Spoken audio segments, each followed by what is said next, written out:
দোকানের মতো মিষ্টি দই যদি আপনারা বাড়িতেই বানিয়ে নিতে পারেন তাহলে আশা করি আর বাইরে থেকে কিনে আনতে হবে না। নমস্কার সকলকে, আমি প্রিয়াঙ্কা, প্রি কিচেনে আপনাদের সবাইকে অনেক অনেক স্বাগত। একটা কড়াই বসিয়ে আমি প্রায় 1 বাটি মতো দুধ গরম করে নিয়েছি।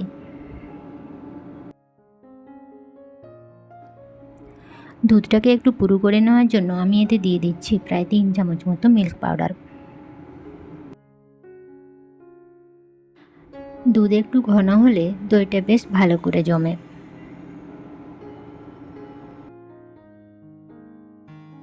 মিল্ক পাউডারটি মিশিয়ে নিয়ে আমি উনুন থেকে নামিয়ে নেব। এই দুধটাকে আর ফুটানোর দরকার নেই।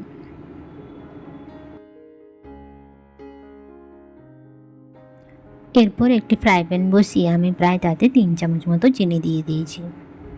চিনিটি যতক্ষণ না পর্যন্ত পুরোপুরি গলে যাচ্ছে ততক্ষণ পর্যন্ত এইভাবেই নাড়াতে থাকতে হবে।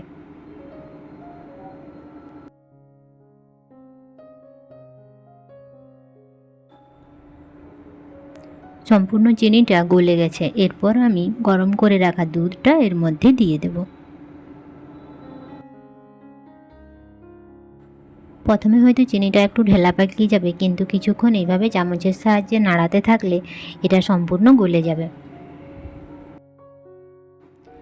এরপর এটিকে আমি উনুন থেকে নামিয়ে বেশ কিছুক্ষণ ঠান্ডা করে নিয়েছি। এরপর এতে দিয়ে দিচ্ছি ফেটিয়ে রাখা 2 চামচ টক দই। টক দই দিয়ে ভালো করে মিশিয়ে নিতে হবে।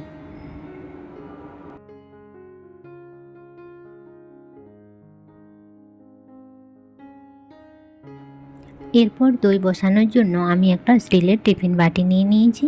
এই টিফিন বাটিতেও 1 চামচ টক দই আমি ভালো করে চারিদিকে লাগিয়ে নিয়েছি।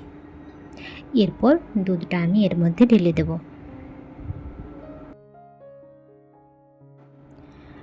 টিফিন বাটির ঢাকনা বন্ধ করে দিয়ে আমি প্রায় এটাকে 10 মিনিটের জন্য স্টিম করে নেব।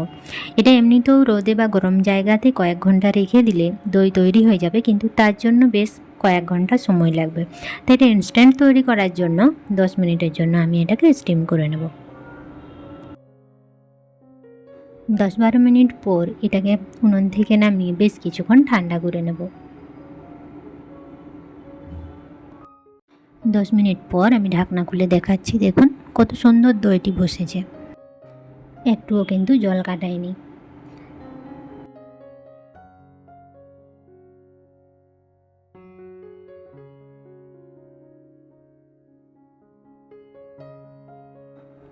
ভিডিওটি আপনাদের কেমন লাগলো তা অবশ্যই কমেন্টে জানাবেন। ভালো লাগলে একটি লাইক করে দেবেন। আরও নতুন নতুন রেসিপি দেখতে প্লিজ চ্যানেলটি সাবস্ক্রাইব করুন।